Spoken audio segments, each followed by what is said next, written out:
नमस्कार, मैं अर्पित आप सभी का स्वागत करता हूं आपके इस पसंदीदा कार्यक्रम गुड लक टिप्स में।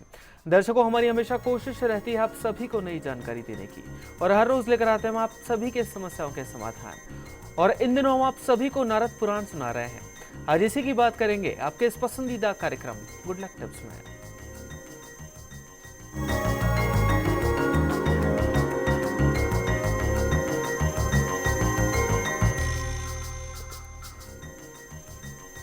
दर्शकों, नारद पुराण वो महापुराण है जिसे सुनने से आपके सारे कष्ट दूर होते हैं। कहते हैं कि इसे सुनने से पापियों के पाप भी खत्म हो जाते हैं और खुद नारद जी ने इसे सुनाया है, तो इसे सुनना काफी लाभदायक सिद्ध होगा आप सभी के लिए। और इसे सुनाने के लिए हमारे साथ हमारे स्टूडियो में मौजूद हैं जाने माने ज्योतिष आचार्य पंडित मुकेश शास्त्री जी। पंडित जी, आपका बहुत बहुत स्वागत है। जय श्री कृष्णा, जय माता की, जय श्री हरि। तो चलिए दर्शकों, बिना देर की शुरुआत करते हैं। गुड लक टिप कार्यक्रम के सभी दर्शकों के ऊपर भगवान श्री हरि का, माँ लक्ष्मी का, माँ बगलामुखी का, भगवान नारद का आशीर्वाद और कृपा दृष्टि हमेशा बनी रहे। आप सभी का कल्याण हो। पिछले कुछ दिनों से नारद पुराण के प्रसंग में आपको सुना रहा हूँ। आइए आगे आज नारद पुराण में जानते हैं श्रद्धा, भक्ति, आचार, सत्संग की महिमा के बारे में। तो मकुंड मुनि की तपस्या से संतुष्ट होकर भगवान का मुनि को दर्शन और वरदान देना, इसके बारे में आज हम जानेंगे। तो श्री सनक जी कहते हैं कि हे नारद, श्रद्धा पूर्वक आचरण में लाए हुए सब धर्म मनोवांछित फल देने वाले होते हैं। श्रद्धा से सब कुछ सिद्ध होता है और श्रद्धा से ही तो भगवान श्री हरि संतुष्ट होते हैं। भक्ति योग का जो साधन है वो भक्ति पूर्वक ही करना चाहिए। सत्कर्मों का जो अनुष्ठान है वो भी श्रद्धा से, भक्ति से ही करना चाहिए। तो हे विप्रवर नारद, श्रद्धाहीन कर्म कभी भी सिद्ध नहीं होता है। जिस प्रकार सूर्य का प्रकाश समस्त जीवों की चेष्टा में कारण होता है, उसी प्रकार भक्ति संपूर्ण सिद्धियों का परम कारण बनती है। जिस प्रकार जल संपूर्ण लोकों का जीवन माना गया है, उसी प्रकार भक्ति जो है सब प्रकार की सिद्धियों का जीवन है।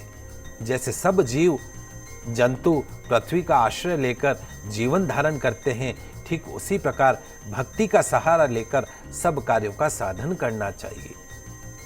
जो भक्ति करता है, जो श्रद्धालु है, वो धन पाता है। भक्ति से, श्रद्धा से ही कामनाओं की पूर्ति होती है और श्रद्धालु जो पुरुष है वो ही मोक्ष पाता है। तो हे मुनि श्रेष्ठ, दान, तपस्या अथवा बहुत दक्षिणा वाले यज्ञ भी यदि भक्ति से रहित हैं तो उनके द्वारा भगवान विष्णु संतुष्ट नहीं होते हैं। मेरु पर्वत के बराबर सुवर्ण की करोड़ों सहस्त्र राशियों का दान भी यदि बिना श्रद्धा दिया जाए, बिना भक्ति के किया जाए तो निष्फल होता है। भगत के बस में है भगवान। बिना भक्ति जो तपस्या की जाती है वो केवल शरीर को सुखाना है। आपने दिन भर व्रत रखा, फास्ट रखा, लेकिन एक बार भी भगवान को याद नहीं रखा, तो फिर उस व्रत का कोई महत्व नहीं है। सिर्फ भूखे रहना ही भगवान की भक्ति नहीं है। बगैर भक्ति के हवन किया जाता है तो वो राख में डाली हुई आहुति के समान व्यर्थ है। श्रद्धा भक्ति के साथ मनुष्य जो कुछ थोड़ा सा भी सत्कर्म करता है उसे अनंत काल तक अक्षय सुख देने वाला होता है। तो हे ब्राह्मण, वेदोक्त अश्वमेघ यज्ञ का 1,000 बार अनुष्ठान क्यों न किया जाए?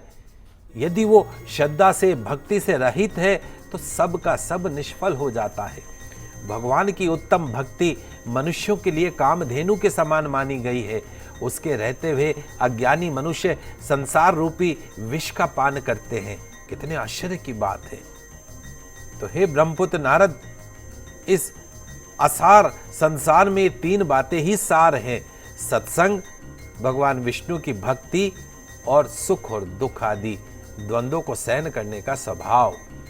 जिनके मन में दूसरों के दोष देखने की प्रवृत्ति है, उनके द्वारा किए गए भजन, दान, पूजा, कर्म सभी कर्मों को निष्फल मान लेना चाहिए।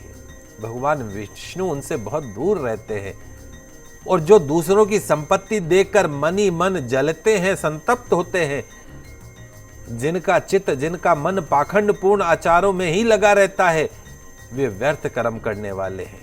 भगवान श्री हरि उनसे बहुत दूर है। और जो बड़े बड़े धर्मों के विषय में प्रश्न करते हैं किंतु उन धर्मों को झूठा बताते हैं, धर्म कर्म के विषय में जिनका मन श्रद्धा भक्ति से रहित है, ऐसे लोगों से भगवान विष्णु बहुत दूर रहते हैं।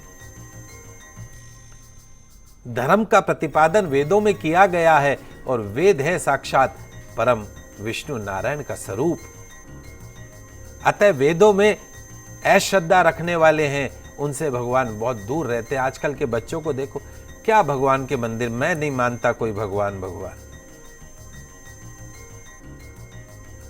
तो हे ब्रह्मनंदन, धर्म, अर्थ, काम और मोक्ष, ये चार पुरुषार्थ सनातन हैं। जो मानव अपने आचार का उल्लंघन किए बिना ही भगवान विष्णु की भक्ति में तत्पर है, वो इस वैकुंठ धाम में जाता है, जिसका दर्शन बड़े बड़े ज्ञानी भक्तों को भी सुलभ होता है।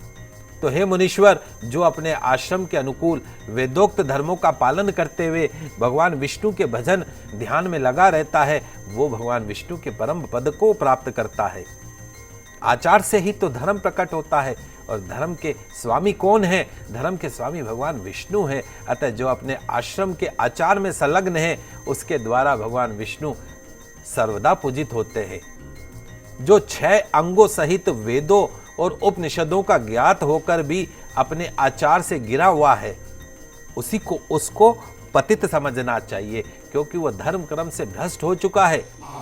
भगवान की भक्ति में तत्पर तथा भगवान विष्णु के ध्यान में लीन होकर भी जो अपने आचार से भ्रष्ट हो, उसे ही पतित कहा जाता है। तो हे द्विज श्रेष्ठ, वेद भगवान विष्णु की भक्ति अथवा शिव भक्ति भी आचार भ्रष्ट मूढ़ पुरुष को पवित्र नहीं करती है। हे ब्राह्मण, पुण्य क्षेत्रों में जाना, पवित्र तीर्थों का सेवन करना तथा भांति भांति के यज्ञों का अनुष्ठान भी आचार भ्रष्ट पुरुषों की रक्षा नहीं करता है। आचार से ही स्वर्ग प्राप्त होता है, आचार से ही सुख मिलता है, आचार से ही मोक्ष सुलभ होता है। आचार से क्या नहीं मिलता है? तो हे साधु श्रेष्ठ, संपूर्ण आचारों का, समस्त योगों का तथा सम हरि भक्ति का भी मूल कारण भक्ति ही मानी गई है। सबों को मनोवांछित फल प्रदान करने वाले भगवान विष्णु भक्ति से ही पूजित होते हैं। अतः भक्ति संपूर्ण लोकों की माता कही जाती है। जैसे सब जीव माता का आश्रय लेकर जीव धारण करते हैं, उसी प्रकार समस्त धार्मिक पुरुष भक्ति का आश्रय लेकर जीते हैं। तो हे नारद जी, अपने वर्ण और आश्रम के आचार का पालन करने में लगे हुए पुरुष को यदि भगवान विष्णु की भक्ति प्राप्त हो जाए, तो तीनों लोकों में उसके समान दूसरा कोई है ही नहीं। भक्ति से ही कर्मों की सिद्धि होती है। उन कर्मों से भगवान विष्णु संतुष्ट होते हैं और उनके संतुष्ट होने पर ज्ञान प्राप्त होता है और उस ज्ञान से ही मोक्ष प्राप्त होता है। भक्ति तो भगवत भक्ति के सच्चे अभिलाषी तथा काम आदि, क्रोध आदि दोषों से मुक्त है, किंतु भगवत भक्तों के संग मनुष्य को पूर्व जन्म के संचित पुण्य से ही मिलता है। जो अपने कर्तव्य पालन में तत्पर रहते हैं, भगवत भक्तों का सत्संग करते हैं, मनुष्यों को पूर्व जन्म के संचित पुण्य से ही ऐसा सौभाग्य मिलता है। कर्तव्य पालन में तत्पर रहना, सच्चे अभिलाषी, काम क्रोध आदि दोषों से मुक्त हैं, वे ही संपूर्ण लोगों को शिक्षा देने वाले संत हैं। तो हे ब्राह्मण, जो पुण्यात्मा अथवा जितेंद्रिय नहीं है, उन्हें परम उत्तम सत्संग की प्राप्ति नहीं होती है। यदि सत्संग मिल जाए तो उसमें पूर्व जन्मों के संचित पुण्य को ही कारण जानना चाहिए, जिसके पूर्व जन्मों में किए हुए समस्त पाप नष्ट हो जाते हैं। आप में से कितने लोग हैं जो सत्संग में जाते हैं? आपके भाग्य में नहीं लिखा है, आपके भाग्य में लिखा है। कोशिश कीजिए, जहां सत्संग हो वहां अवश्य जाइए। जिसने पुण्य किए हों उसी को सत्संग सुलभ होता है, अन्यथा उसकी प्राप्ति असंभव है। सूर्य अपनी किरणों के समूह से दिन में बाहर के अंधकार का नाश करती है, किंतु संत महात्मा अपने उत्तम वचन रूपी किरणों के माध्यम से सदा भीतर के अज्ञान को, अंधकार का नाश करते हैं। इस संसार में भगवत भक्ति के लिए हमेशा तत्पर रहने वाले जो पुरुष है वो बहुत दुर्लभ है। उनका सत्संग जिसे प्राप्त होता है उसे सनातन शांति सुलभ हो जाती है।